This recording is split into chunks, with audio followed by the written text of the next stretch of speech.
Absolutely. So Victor Johnson, I'm an author, I'm a speaker, but I'm also a real estate investor. My wife and I have a company called 555 Equity LLC. That's where we do all of our investing in real estate.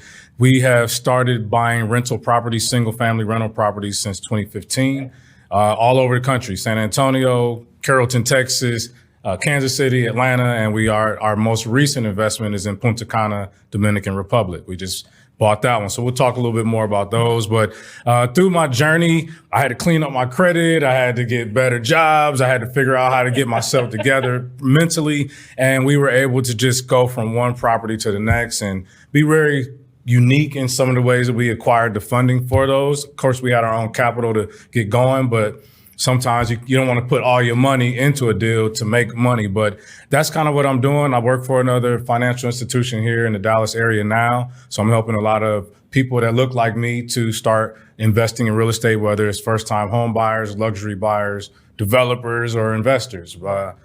Real estate is the key to wealth, and it's the key to legacy building. And so that is really my overarching message, whether I'm doing it through my book, my talks, interviews like this, or through my work. Okay, great. So wonderful. You're a great candidate to be on with us. All right. Because one, like I said, we're being real. It's unfiltered is what we are. So we're not all about the names just because we want the professionals or the industry experts to come in and just give us the truth of what's really behind, like, I guess the ugly part. Yeah. Because everybody think about the money, but I know you done been through the ugly part, right?